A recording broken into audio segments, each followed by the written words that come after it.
Bueno, tengo el placer, empieza por placer y sigue por honor de presentar al siguiente conferencista, que es Cristian Gutiérrez, que, que además de ser amigo mío es un gran matemático. Y lamentablemente no pudo venir, o sea que lo escucharemos y lo veremos virtualmente. Eh, Cristian estudió más o menos al mismo tiempo que yo, de modo que nos conocemos desde hace unos 40 años, más. Dios mío, Cristian, 45 años. Eh, Cristian fue alumno de Calderón, junto con otro amigo que ya falleció, Ángel Gato, y yo estudiaba con La Rotonda,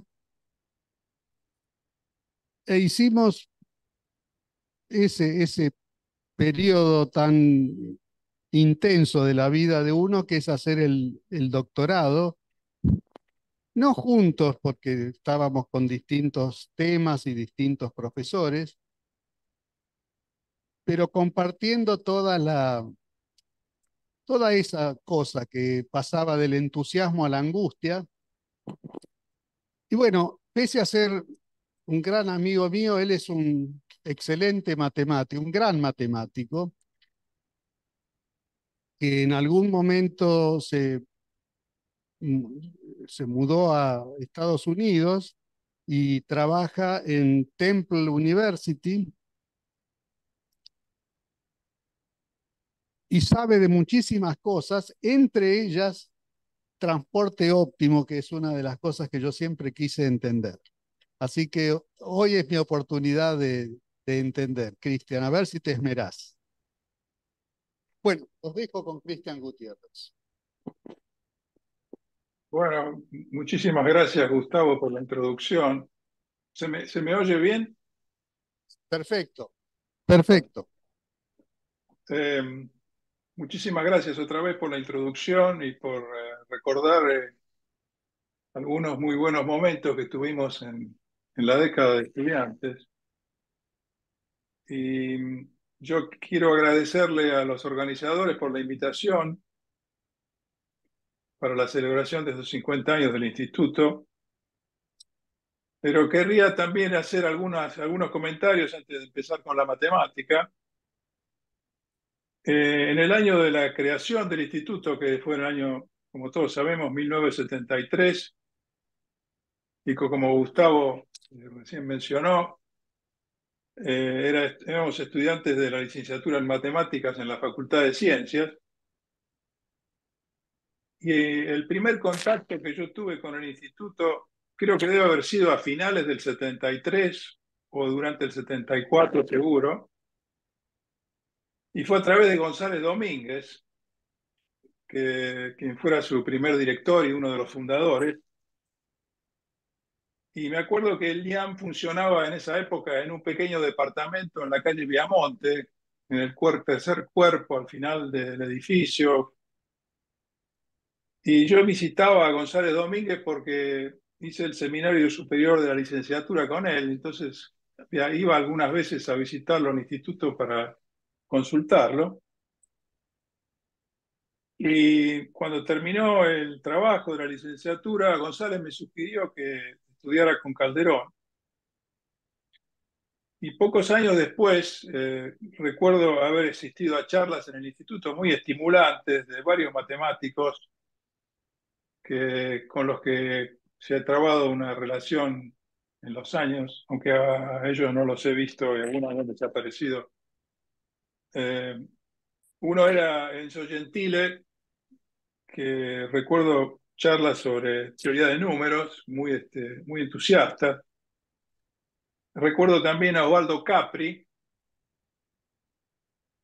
que trabajaba en análisis armónico, Y también recuerdo a Norberto Fava con gran afecto, porque siempre fue un gran, presentaba las cosas con mucha claridad y muy, haciéndolas muy interesantes.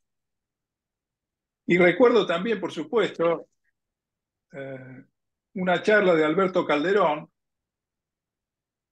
en la que presentó el famoso teorema sobre la acotación de las integrales singulares sobre curvas Lipschitz, que era un teorema que él había demostrado recientemente, creo que fue el año 78 o 77, por esa época más o menos. Y después también recuerdo charlas de Giancarlo Rota sobre temas muy interesantes, conectando muchas áreas de la matemática, matemática actuarial, por ejemplo. Y también recuerdo alguna charla de Luc Tartar. Y para mí, que yo era un principiante estudiante de matemática, esto era un ambiente muy, muy estimulante y a la vez asombroso. Y se sentía en el aire la pasión de toda esta gente por hacer matemáticas. O sea, ellos transmitieron, creo que a varios de nosotros, esa pasión. Y después de un largo impas, en la década de los 90, tuve la fortuna de visitar periódicamente el IAM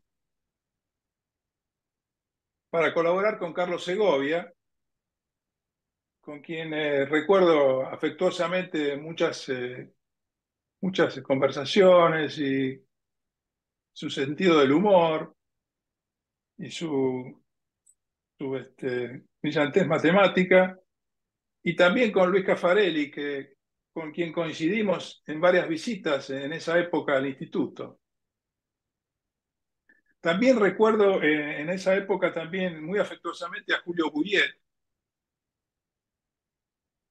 Y después las visitas continuaron después del año 2000, y recuerdo que hubo una oportunidad de participar en una conferencia que se hizo en honor a Jim Phapps, en la que estaban Carlos Kenny, Nicola Garófalo, había bastante gente muy allegada a Jim Phapps. Y después, en otra ocasión, tuve la ocasión de colaborar con Gustavo Corach en la organización de una conferencia que se hizo en memoria de Beppo Levi, que Gustavo mencionó ayer la historia un poco de Beppo Levi en la Argentina.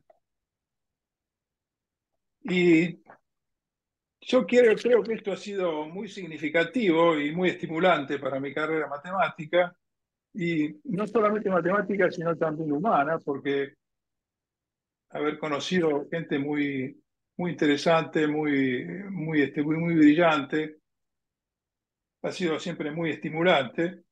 Eso siempre, yo recuerdo siempre desde la época de la facultad, que en la Facultad de Ciencias había un grupo siempre de gente muy, muy inteligente, muy, era una concentración de gente de inteligente muy grande, que fue una cosa muy estimulante. Y por lo tanto, le debo mucho al DIAM y a los miembros del DIAM.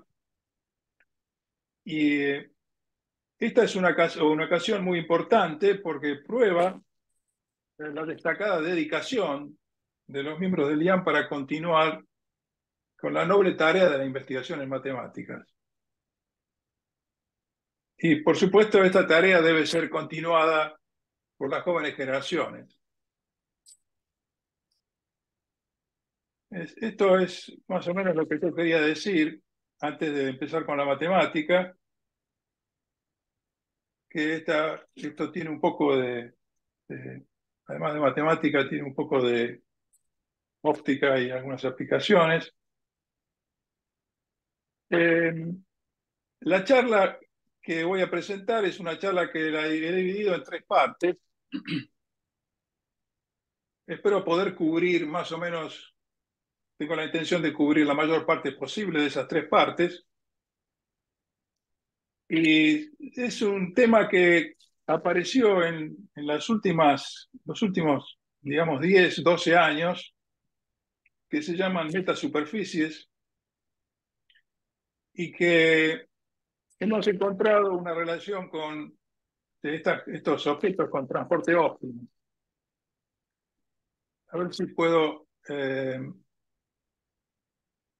es la primera parte de la charla. Voy a explicar lo que son las metasuperficies, o también se llaman metalentes.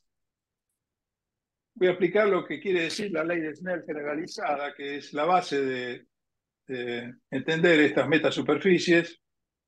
Y hay unos objetos que se llaman funciones de fase que voy a mostrar ejemplos. Entonces, una superficie, ¿qué es una superficie o un metalente? Bueno, es una superficie que típicamente es un plano y en la cual se han depositado materiales muy pequeñitos, de muy pequeñas dimensiones, dimensiones de longitud o proporcionalmente a la longitud de onda, que todo el conjunto se comporta como un lente muy delgado. Y aquí hay un dibujo, una imagen, que significa lo siguiente. Este disco que se ve en la figura, ven que tiene depositados pequeños pilares, y esos pilares están pegados de alguna manera a ese disco, que es como una especie de estructura muy delgada, y los rayos entran de la parte superior en manera paralela, y al atravesar esta metasuperficie metalente se concentran en un punto. O sea que esto actúa como un lente que concentra todos los rayos en un punto, pero es muy delgado. Las dimensiones típicamente son de entre 1 y 3 milímetros. O sea que en comparación con los lentes es algo muy fino, y eso hace que haya aplicaciones muy diversas para estos objetos porque son muy pequeños. Por ejemplo, en la figura esta que se ve, estos pilares, es una figura tomada con un microscopio electrónico, y estos son los pilares que se ven, y el problema es cómo distribuir esos pilares, y bueno, por supuesto, qué tipo de material utilizan para construir esos pilares, de manera que los rayos se concentran en un punto, por ejemplo, o otro tipo de situaciones de óptica. Por ejemplo, en este diagrama, los rayos salen del origen de manera uniforme, y la metasuperficie, que es, vamos a ver, que es una gama de la superficie, y sí es una función que es la discontinuidad de fase, que es la cosa que hay que calcular, de manera que todos los rayos salen de manera paralela. En el año 2016, estos objetos es uno de los Science Breakthroughs del año 2016. Todos los años la revista Science saca un grupo de invenciones o áreas de investigación que son muy relevantes. Y ha empezado con un grupo que está dirigido por Federico Capasso en Harvard, y en el año 2012 empezaron con estas cosas, o alrededor del 2010, 2012, y la base de esto es algo que se llama la ley de Snell generalizada, que tiene que ver con cuál es la función que hay que poner acá para que los rayos salgan de manera paralela, por ejemplo, o de otra forma. Por ejemplo, un lente nunca puede producir semejante cosa, porque primero que necesita espesor, y después que al entrar al lente los rayos se distribuyen de manera mucho más complicada, y siempre el problema es determinar la superficie de los lentes para poder hacer un efecto de óptica. Entonces, lo que quiero explicar primero es qué es esto de la ley de Snell generalizada. Y una manera de entender esto desde un punto de vista más simple es la siguiente. Uno tiene dos materiales, un material que tiene la velocidad de propagación en un material es, digamos, que V1 y la velocidad de propagación en el otro material es V2. El punto A, desde el cual se quiere salir, está en el material 1, el material N1, digamos, y el punto B, al cual se quiere llegar, está en el material N2. Si uno se olvida de la pared, uno hace el principio de mínima acción para ver la velocidad cuál es el punto que la velocidad de un lado de la pared, que supongamos que no esté en el momento, es V1 y hay un punto donde se encuentra el camino mínimo, el tiempo mínimo para llegar del punto A al punto B. O sea, la velocidad del lado donde está A es V1 y la velocidad del lado donde está B es V2. Entonces, no se puede viajar en línea recta si B1 y B2 son distintos, entonces el camino se quiebra. La idea es introducir ahora una pared, o sea que además de viajar desde el punto A una curva y después mover a B, hay que subir y bajar una pared. Y la pregunta es, ¿cuál es el punto? La pared tiene una cierta altura que está dada por una función psi, y la pregunta es, ¿cuál es la altura? ¿Cuál es el punto que realiza el tiempo mínimo? ¿Cuál es el punto desde el cual, sobre la curva, que hace que para ir de A a B, bajando y subiendo por la pared, el tiempo es mínimo? Esto es en una dimensión, en el plano, mejor dicho. Si en más dimensiones, en dos dimensiones, que es el tema relevante para la aplicación, es una superficie dos dimensionales y separa dos materiales, uno y dos, y la superficie tiene una ecuación dada implícitamente, por ejemplo, una función phi x y z, donde phi es uno. Y entonces psi, que es el análogo de la pared, es una función que está definida en un entorno de esta superficie, que es la llamada discontinuidad de fase, que es el objeto a determinar.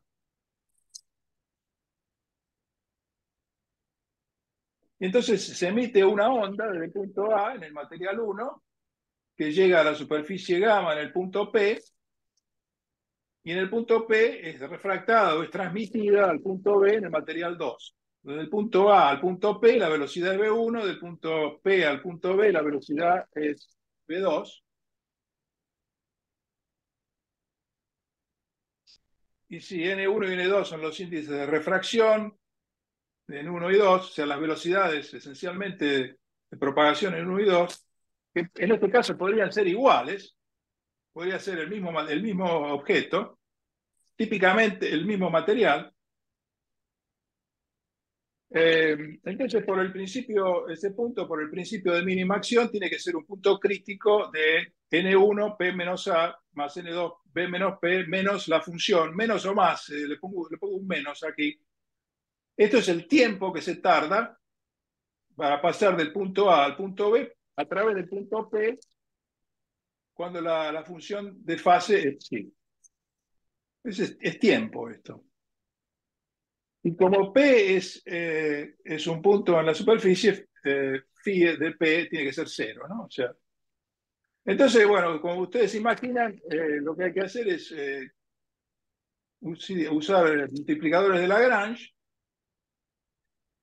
Entonces, si uno aplica multiplicadores de Lagrange, el gradiente de esta función a optimizar, producto vectorial con el gradiente de la función que define la superficie es cero. Y como el gradiente de la superficie es paralelo a la normal de la superficie, entonces se tiene que, vale esto,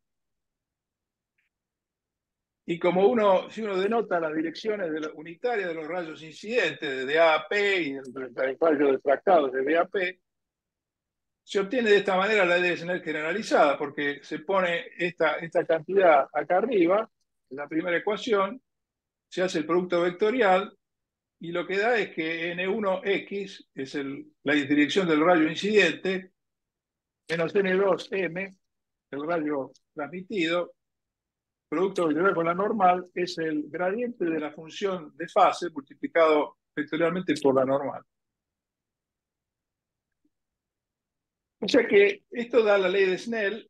Por supuesto que psi es cero, esto da la ley de Snell normal, convencional, pero con una función psi aparece este gradiente. Y esto es este producto vectorial implica que la diferencia entre este vector y el gradiente es un múltiplo de la normal. O sea que se tiene esta fórmula en la caja, donde lambda es una constante, que está en términos de todos los parámetros. Por supuesto que hay un problema aquí de no todos los puntos se pueden mandar a todos los puntos, esencialmente porque esta constante, al calcularla, da una fórmula de este tipo, y como esta fórmula contiene una raíz cuadrada de una cantidad, la cantidad tiene que ser no negativa. Esto físicamente significa, siempre, como siempre, que hay una cosa que se llama reflexión interna. Hay ciertos rayos que no se pueden transmitir, dependiendo de la dirección en que uno se acerca a la superficie. En general, se buscan fases, funciones psi, que sean tangenciales a la superficie, lo cual significa que, como ustedes vieron en el dibujo, el material de la metalente no cambia la dirección vertical. En el caso de un plano, en el caso de una superficie, esencialmente la dirección vertical del material es más o menos el mismo. O sea que esta función, que no representa la función que hay que poner, cómo hay que poner el material, sino que esa función después hay que traducirla en términos de la ingeniería óptica para calcular la manera en que se distribuyen los materiales, pero es esencial conocer esa función para hacer esa distribución. O sea que además hay dos demostraciones. O sea, toda esta ley de Snell generalizada, debo decir que es de la autoría del grupo de Capazo en los años 2002, 2010, 2012, pero la presentación que ellos hacen es bastante, un poco vaga en muchos aspectos y no es rigurosa. Entonces, por ejemplo, lo que acabo de mostrar es una demostración rigurosa, y hay dos demostraciones más que hemos encontrado rigurosas de la ley generalizada de Snell. Una es que la primera vez que fue demostrada rigurosamente es utilizando frentes de ondas. Frentes de ondas son conjuntos de nivel de una función que llega a la superficie y se transmite en otro frente de onda. Y en el contacto con la superficie, los dos frentes de onda deben verificar una condición de salto dada por la fase, y eso da lugar a la ley de Snell. Es un cálculo que se puede hacer. Y la segunda es una manera de deducir la ley generalizada de Snell utilizando las ecuaciones de Maxwell, que es algo que hemos hecho recientemente, que es modelando el campo eléctrico, error acá con la C, modelando el campo eléctrico transmitido como una perturbación de una onda plana. En general, cuando uno emite una onda, la onda es plana, y cuando hay esta fase, descontinuidad de fase, la idea es modelar ese campo eléctrico que se transmite con una perturbación que es una perturbación no lineal involucrando la fase. Sí. O sea que en el caso estándar, el campo eléctrico se escribe de esta manera: K sub i es el vector en el cual entra en la dirección de la onda, y se transmite en otro campo eléctrico que tiene la dirección K sub R. Y acá la idea es poner una exponencial compleja que contiene a la fase. Y si uno hace este modelo y utiliza una cosa que se llama las condiciones de contorno en el sistema de Maxwell, que es describir cómo los campos vectoriales y magnéticos se comportan en la interfase, se puede deducir la ley de Snell generalizada. O sea que esta lo concierne a... la pregunta es, por ejemplo, ¿cómo se calculan fases de estas? ¿Cómo se pueden calcular las fases? Si uno quiere, por ejemplo, si la superficie es un plano, ¿qué fases uno debe introducir en el plano para obtener los siguientes efectos? Por ejemplo, una fase que enfoca todos los rayos del origen en una dirección fija. Una fase que enfoca todos los rayos del origen en un punto fijo. Estas fases se pueden calcular, voy a mostrar algunos ejemplos ahora, y el conocimiento de esa fase dice cómo los nanomateriales se tienen que ordenar sobre la superficie. Por ejemplo, el primer ejemplo es un plano.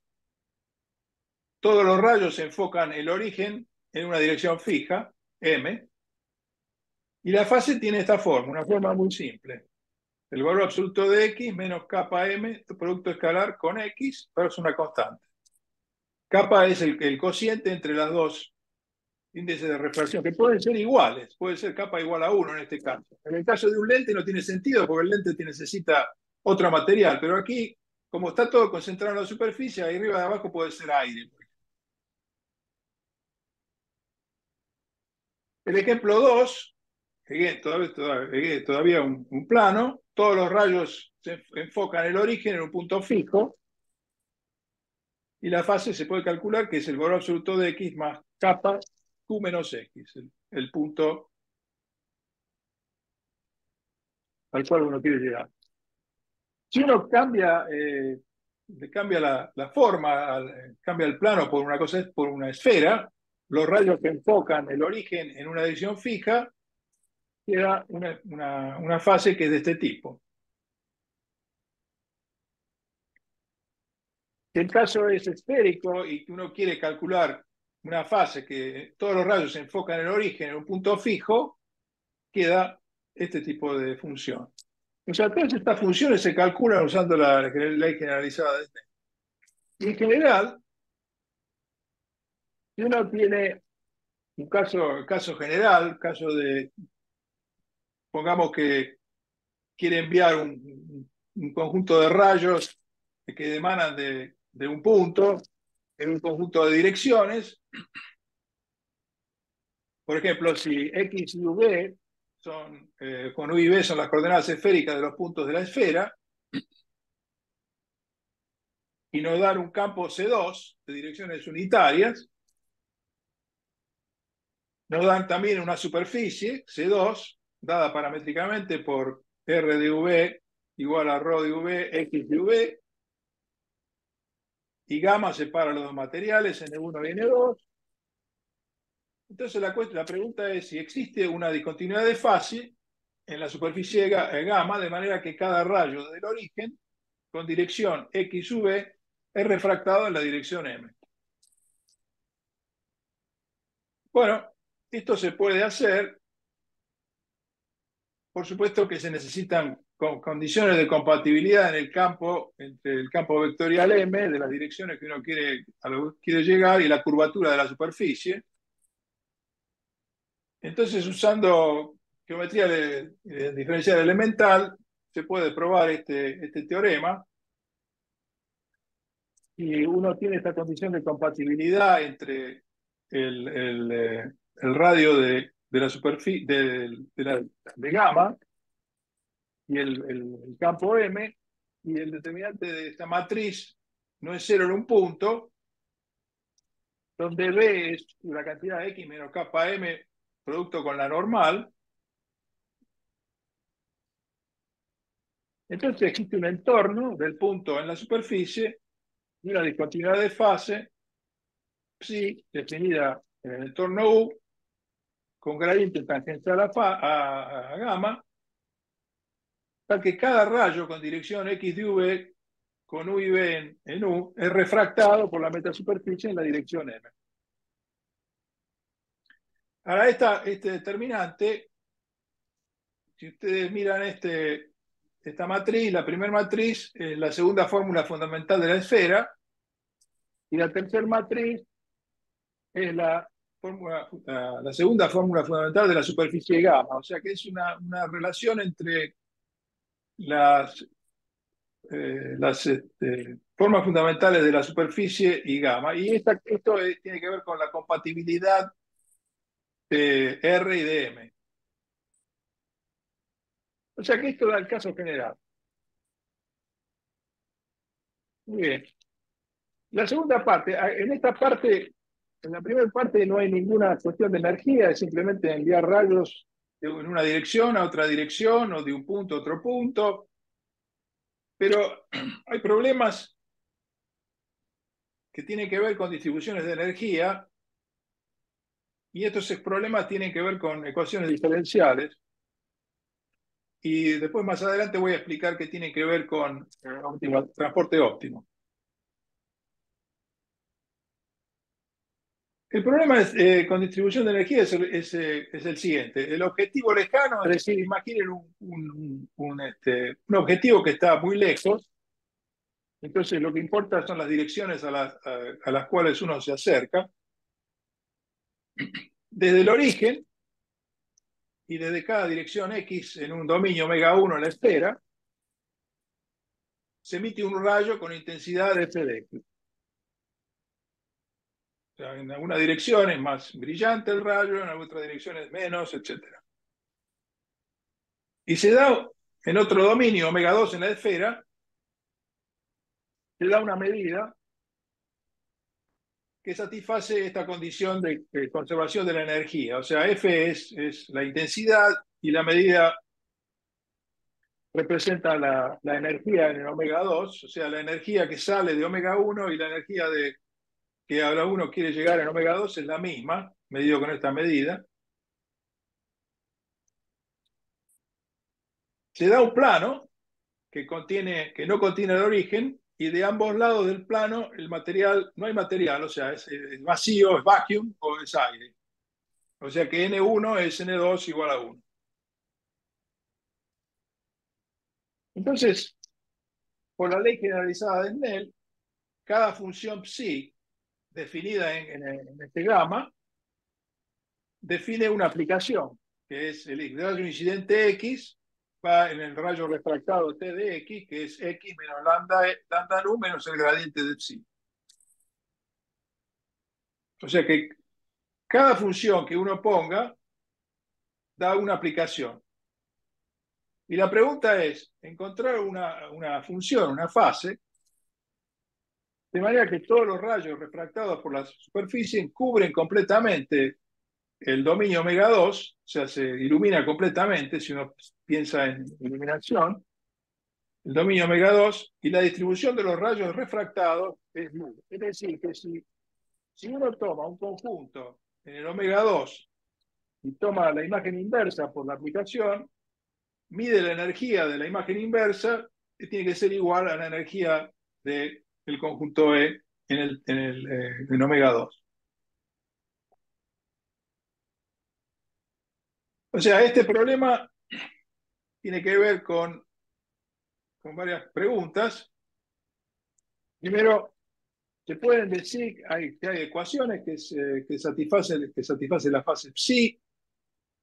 Son ecuaciones que se pueden resolver. Este problema se puede tratar con método de transporte óptimo, porque todo esto es muy cercano a muchas... esta formulación es muy cercana a la formulación de transporte óptimo. Los problemas se pueden resolver numéricamente. O sea, es una pregunta importante porque en las aplicaciones uno necesita saber resultados numéricos. Por ejemplo, si gamma es el plano igual a 1, la, la fase satisface una ecuación de Monge-Ampère, que es esta ecuación que está aquí escrita. Es el determinante de d cuadrado de phi. Phi es una combinación. Psi es la fase y phi es esta raíz cuadrada menos psi. O sea que esencialmente la función psi satisface una ecuación de Monge-Ampère. El miembro derecho, F es la densidad de los rayos que salen del origen, y G es la densidad de la medida mu. Supongamos que la medida mu tiene densidad. Si no tiene densidad, la situación es diferente. O sea que la fase satisface esta ecuación, se puede demostrar esto. Y las resolubilidad de estas ecuaciones se encuadran en un teorema que demostró Urbach hace mucho tiempo, que es el problema de contorno para el segundo problema de second boundary value problem para la ecuación de Monge-Ampère, que dice lo siguiente, que si omega 1 y omega 2 son dominios uniformemente convexos, con frontera C2,1, y si la función F1 y F2, que son las densidades, son funciones positivas y C1,1, satisfacen la conservación de energía, entonces el problema de contorno tiene solución convexa, y la solución es muy regular, es 3 alfa, y C2 alfa hasta el borde, para cada alfa. Y dos soluciones de este problema difieren en una constante. O sea que este teorema se aplica a... Se puede verificar que se puede aplicar a esta situación. Entonces, esto tiene solución cuando las densidades son suficientemente regulares. Si gamma no es un plano, las ecuaciones se pueden calcular, pero son muy complicadas. Esto es una parte de la tesis del estudiante Luca Paluchini del año 2019, y la resolubilidad de esas ecuaciones para superficies generales no se conoce. Hay ecuaciones similares que valen para el caso de reflexión.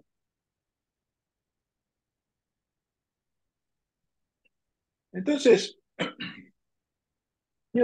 ahora vamos a la tercera parte de la charla. El anterior es el objeto lejano. Vamos a estudiar el caso del objeto cercano, o sea que hay un objeto que uno quiere iluminar que está por aquí nomás. Y voy a explicar cuál es la conexión con transporte óptimo y los métodos numéricos que se pueden hacer para resolver este problema. La solución de este problema tiene ideas de transporte óptimo, y la idea es utilizar la fase que refracta el origen en el punto I, que expliqué al principio, que es esta función a valor absoluto de x más valor absoluto de x menos y como función de costo. El objetivo es iluminar un compacto en R3 que está contenido en un plano, y por supuesto la distancia del objetivo y del plano es positiva, y una función es una fase admisible que refracta omega en T, o sea, el dominio omega del plano en T, si para cada punto de omega existe un número real B y un punto en el objetivo, de manera que la función phi de x es mayor o igual que el costo cxy más b para todos los puntos de omega, y en el punto x0 son iguales.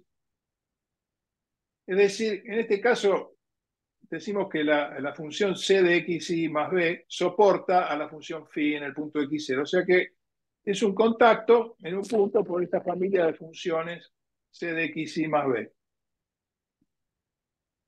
Es análogo esto al caso de convexidad, aproximación de soportar funciones convexas con planos. Acá la cosa es un poco más complicada.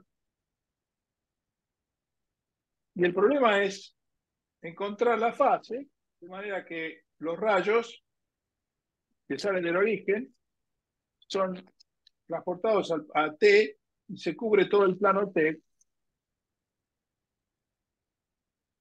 teniendo conservación de energía.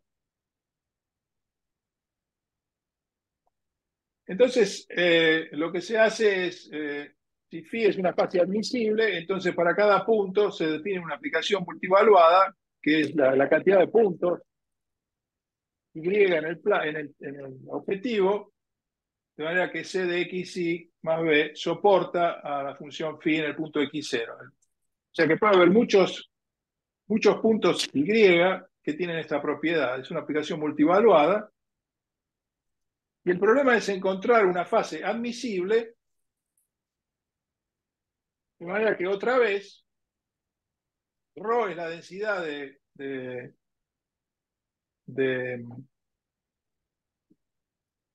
la densidad que hay en omega, o sea, es la intensidad con que llegan los puntos al plano, de manera que la medida del conjunto E es igual a la medida a la integral de ρ sobre la imagen inversa de esta aplicación multivaluada.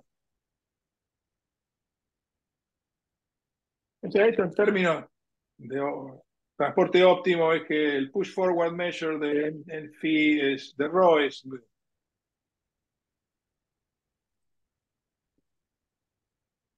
O sea que este es el problema.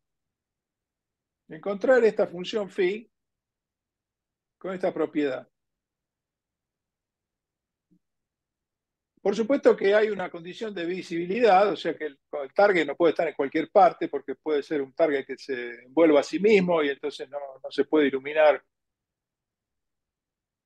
Una condición de visibilidad que introdujimos es la siguiente. Suponemos que el borde del target del borde de omega es cero, o sea que no es un conjunto muy complicado.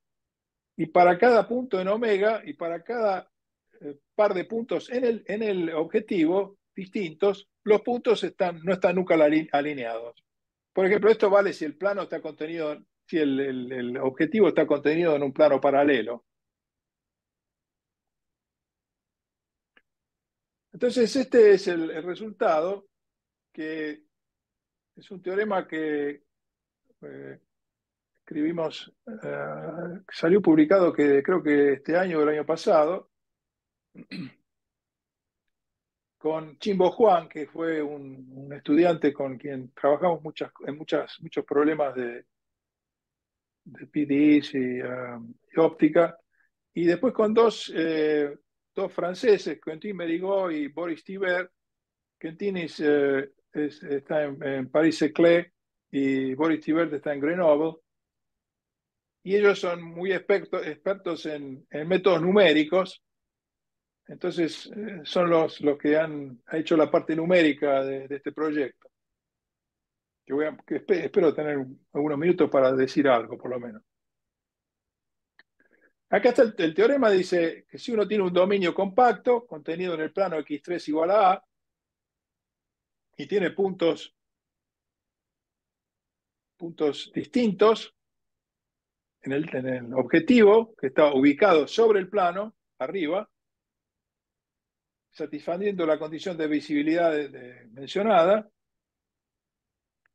Y si uno tiene números positivos, G1, Gn, y una función de L1 estrictamente positiva, satisfaciendo la condición de conservación de energía con la medida, una combinación de deltas. O sea que lo que uno quiere examinar son puntitos en T, con intensidad G sub I.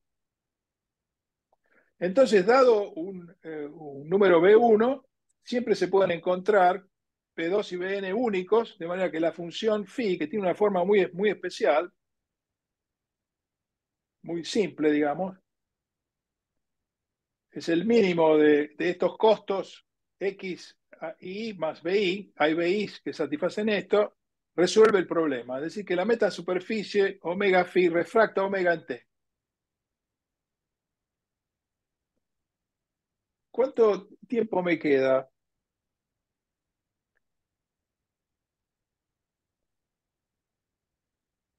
10 minutos. 10 minutos. Bueno, este teorema eh, voy a saltar algunas cosas. Entonces, la demostración del teorema utiliza una teoría general que hicimos con Chimbo, que se aplica a muchos problemas de óptica y que es encontrar una clase apropiada, que en este caso son fases, y demostrar que se puede mostrar existencia. Esto lo voy a saltar. Al final voy a dar una serie de referencias para el que le interese, por supuesto, si les interesan las slides, me pueden escribir y yo se las puedo mandar con mucho gusto. Esta es una clase que se introduce y se prueban propiedades que hacen que todas estas propiedades con estos teoremas generales que tenemos se puede aplicar y resolver el problema. O sea, el problema es, lo que quiero decir algo es respecto de la solución numérica.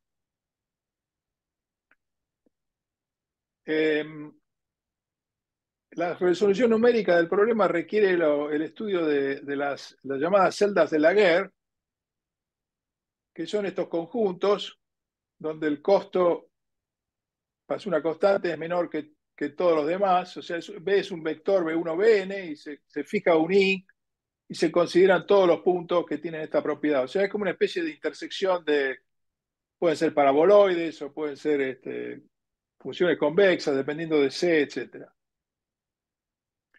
Y entonces lo que hay que analizar es la aplicación refractora, o sea, la cantidad de energía que va de esta Laguerre cell cuando el vector, cuando los números B son B1 o Bn. Y el problema es resolver esta ecuación, o sea, G1, Gn son las intensidades de los puntos, de las intensidades de la iluminación que uno quiere recibir en los puntos I1 y N, y se quiere encontrar un vector B de manera que esta aplicación refractora, manda ese vector en estos puntos. O sea que las energías son GI para este vector. Acá lo que se puede demostrar, que esto es importante para la parte numérica, es que si la función es continua, si la densidad es continua y omega es un polígono, entonces esta función G que aparece aquí como función de B, es una función C1 y las derivadas tienen una forma especial que es útil para los cálculos, donde el Laguerre y J es la intersección de las celdas de Laguerre de I y de J. Entonces, la solución numérica utiliza un algoritmo de Newton amortiguado que fue introducido por Kitagawa, Menigo y Tiber, que esencialmente, voy a poner la slide completa, se considera un sistema lineal donde G es la función refractora, dG es el hessiano de la función G, y el sistema lineal en BET se puede resolver. Uno quiere resolver G de B a G, un vector B, y después de esto lo que dice es que se puede tomar, se toma un vector que ellos llaman initialization, un vector inicial, y después se aplica esto muchas veces, y esto va convergiendo porque este factor es menor que 1. Entonces, con este método se pueden calcular varias fases. Y hay unas cosas que se llaman power diagrams, que son construcciones que el problema es calcular las integrales sobre las celdas de Laguerre, pero las celdas de Laguerre se pueden realizar como proyecciones de cosas que se llaman power diagrams, para los cuales hay muchas bibliotecas y algoritmos para calcular estas cosas.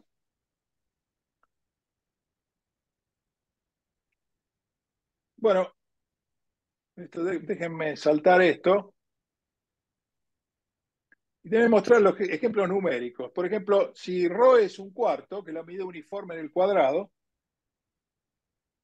y el objetivo son puntos en un retículo, del cuadrado 0,1 al cuadrado, contenido en un plano más arriba, y la medida es de objetivo es de la combinación de deltas con 1,25, o sea que verifica esto la condición de conservación de energía. Aquí se tienen las celdas de Laguerre asociadas con las soluciones. O sea, si el delta es beta menos 1, beta es el plano donde está el objetivo. O sea, si la separación es muy pequeña, las celdas de Laguerre se hacen más, se distorsionan más. Y aquí hay otro ejemplo. Cuando la medida es una discretización de 4 puntos, 4 discos.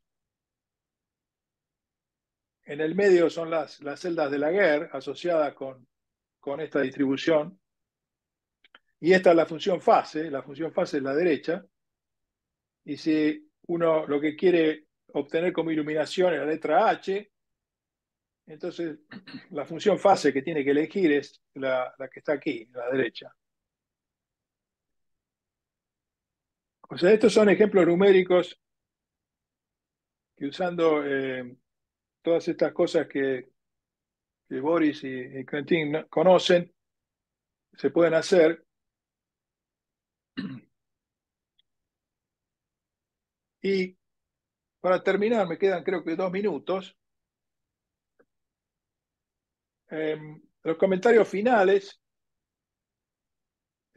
Como dije un poco al principio, hay un gran interés en la ingeniería en óptica, en la construcción de metalentes por las aplicaciones.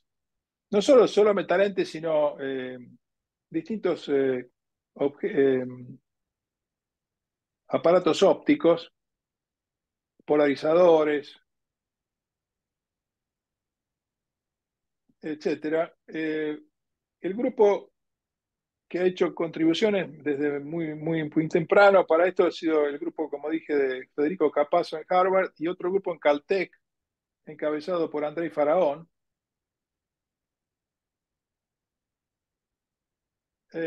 Metasuperficies espejos han sido desarrolladas con grafeno. Creo que se dice grafino o grafito. Grafín, creo que es. Quería buscar la traducción al español, pero al castellano, pero no. Bueno, grafeno es un poco Grafeno, se que dice grafeno. se dice grafeno, muy bien. Entonces es correcto. Que es un material utilizado por el grupo de Tony Lowe en Minneapolis, que es un trabajo en colaboración. Yo estuve ahí de visita por un meeting de un mes y nos pusimos a charlar con Tony Lowe y resultó que estábamos haciendo cosas muy parecidas, yo desde un punto de vista matemático y él desde un punto de vista de ingeniería, y escribimos un trabajo con otra gente en el cual mi responsabilidad en el trabajo es la parte matemática y ellos la implementación del grafeno. El punto de estas superficies es que se pueden, en inglés se dice tunable, que se pueden ajustar, pues les pueden poner un campo eléctrico y cambian las propiedades. El método que expliqué se puede extender al caso de que no es un plano, es la tesis de un estudiante, Irem Altiner, en preparación. Como dije, las metasuperficies están relacionadas con las ecuaciones de Maxwell, representando el campo eléctrico con una perturbación no lineal, involucrando la fase. Y una cosa interesante también es, utilizando transporte óptimo, se puede demostrar la existencia de fases para metasuperficies dobles. O sea, en lugar de tener una, pueden tener varias apiladas. Eso es, en muchas aplicaciones es útil porque se pueden corregir ciertos errores que pasan de una a la primera a la segunda.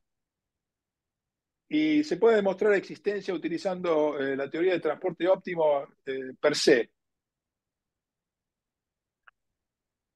Y aquí hay una cantidad de referencias a las cosas que he mencionado. Este es el trabajo con Tony Lowe y Biswas sobre el grafeno. Hay problemas también de aberración cromática en metalenses, que es un paper que escribimos con Amat Sabra. Este es el trabajo con Chimbo, Cantini y Boris. Este es el trabajo en el cual se explican cómo obtener de las ecuaciones de Maxwell la ley generalizada de Snell. Se necesita hacer las ecuaciones de Maxwell en el sentido de distribuciones. Y finalmente, este es un libro que está por aparecer, que contiene bastantes cosas sobre óptica y otras cosas sobre el transporte óptimo.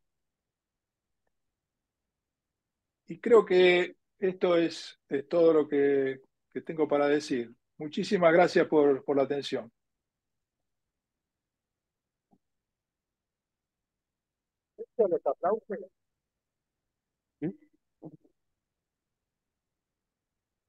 ¿Alguna pregunta?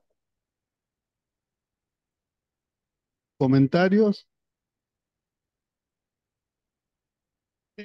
¿Esto es industrializable en algún sentido? Sí, hay bueno, este grupo de Capazo ellos tienen una empresa que se llama MetaLens, con Z, y producen cosas metalentes. Este, es algo que ha iniciado hace unos pocos años, y hay mucho de secreto, por supuesto, porque es todo muy comercial esto. O sea, sí, esto tiene aplicaciones industriales. Sí, sí. Nosotros lo que hacemos, lo que a mí me ha interesado es la parte matemática del problema y por supuesto la parte de ingeniería también, pero de eso no conozco mucho, ¿no? Bueno, pero si llegan unos dolaritos, Sí, hay muchos, utilizan varios materiales para hacerlas. Acá tenía una lista de una cosa que se llama dióxido de titanio, porque lo que usan para la construcción de estas cosas es lo que llaman etching, que es el método con el cual hacen los chips. Depositan el material sobre un sustrato y, y distintos materiales tienen distintas propiedades, para distintas longitudes de onda. Por ejemplo, la industria de los lentes en cámaras fotográficas ha llegado a un nivel de mucha sofisticación y de mucha ¿cómo decir? De gran relevancia y de mucha perfección.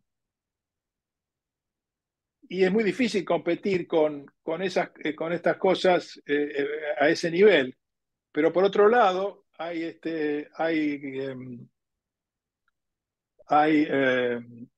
eso es, cuando los lentes tienen que ver con con la longitud de onda visual, de la normal.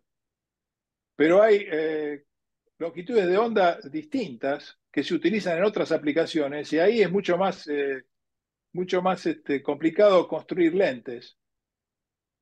Por ejemplo, la radiación infrarroja, se pueden producir cosas, de esto no conozco mucho, pero he leído un poco, y hay muchas charlas en YouTube al respecto. Eh, la radiación infrarroja, se pueden producir lentes, pero es muy dañino para para el ambiente, porque hay que utilizar métodos químicos muy malos. Y esto podría ser una alternativa para producir eh, lentes o metalentes que funcionen a longitud de onda infrarroja. Porque todo esto que yo he explicado es una longitud de onda única, ¿no? O sea, hay una sola longitud de onda. Cuando aparece más, aparece el problema de aberración, dispersión. Es como el fenómeno de dispersión de la luz, ¿no? De la luz blanca cuando a través de un prisma Mm. se descomponen en colores. Si la radiación tiene un solo color, todo esto es aplicable, pero si la radiación tiene más de un color, de superposición de dos colores, los rayos no viajan en la misma dirección, porque los índices de refracción para un color son uno y para otro color es otro. No sé si me explico, pero lo Sí, que quiero sí, decir es que es importante con qué longitud de onda es el objeto que se quiere fabricar.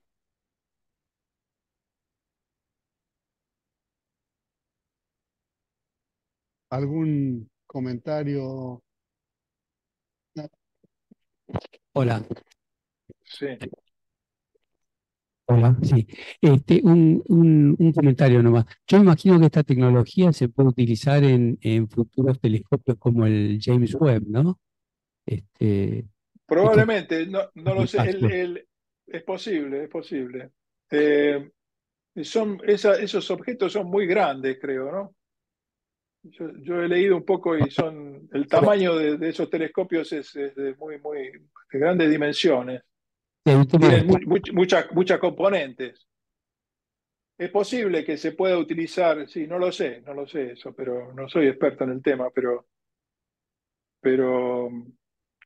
sí, las aplicaciones hay muchas aplicaciones potenciales. eh, y no solamente para construir lentes y para reflejar luz o para transmitir luz, sino para otras aplicaciones, por ejemplo, polarización, cambiar la dirección de los rayos a través de una metalente o varias cosas. No sé si no he contestado la pregunta. No era una pregunta, era un Bueno, comentario. sí, es posible lo que decís. Sí. Y una pregunta de ignorante. Si el problema para un telescopio grande es el tamaño, para microscopios debería ser posible. Puede ser, sí. Sí, se utilizan estas cosas microóptica, porque son cosas muy pequeñas las que se pueden fabricar. Hay algunas fotografías del tamaño de los metalentes comparado con un lente que hace el mismo trabajo. Y es una reducción de dimensiones muy grande. Entonces, muy pequeñas cosas se pueden utilizar para sensores, por ejemplo, para teléfonos celulares o esta gente ellos dicen que pueden hacer muchas cosas, no sé cuánto será verdad, pero hay muchas cosas escritas y cosas que dicen que pueden hacer, pero no dicen cómo las pueden hacer. Hay varias patentes, por supuesto, en online, etcétera. Otra pregunta de ignorante. Leica hace negocios con fábricas de celulares, ¿no? O sea, en una época, no sé si eran, bueno, ahora lo está haciendo con esta compañía china, bueno, Huawei y otras. Esas, Ajá. esas lentes que son decididamente más chicas que las de una máquina fotográfica y deben tener, si Leica pone el nombre, es que deben tener mucha calidad. Ese tipo de, de, de construcción, digamos, eso no sé, no deben ser metalentes, deben ser lentes pequeñas, ¿no?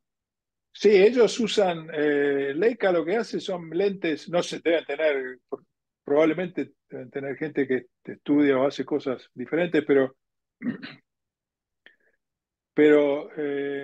los lentes de las cámaras fotográficas y de los son en general eh, grandes, como todos sabemos, Mm. pero son de muy buena calidad. O sea, tienen una fidelidad muy, muy grande que no sé, para llegar a ese nivel con los metalentes, no lo sé si están Ajá. cercanos en el tiempo, pero desde el punto, yo recuerdo, no sé si me estoy extendiendo demasiado, pero No, no, es yo un placer. recuerdo, yo recuerdo haber asistido a una conferencia de Optical Society of America hace unos años. Ahora que mencionaste Leica, me vino a la memoria esto. Y había un ingeniero de Leica que dio una charla y, y, este, la charla, ellos utilizan, primero que hacen, casi todos los lentes que utilizan son rotationally symmetric. O sea, es una cosa en una dimensión que se hace rotar. Ujú. Y tienen unos polinomios que utilizan que son los polinomios de Zernicke, que es una base de polinomio que la propiedad que tiene es que la base de producto es en el disco, es el producto de una función radial por una función angular. Entonces, ellos hacen expansiones de las lentes, la forma de las lentes en estos polinomios de Zernicke, y entonces mira los coeficientes todo numérico, mira los coeficientes de orden 25 o 30 y van ajustando esos coeficientes y ven cómo es el efecto. O sea, Ujú. es todo muy, muy artesanal. Lo que quiero decir con esto es que mi experiencia con la gente de óptica es que el conocimiento matemático que tienen es muy limitado. Entonces es muy difícil comunicarse a un nivel matemático más alto porque no saben de matemáticas.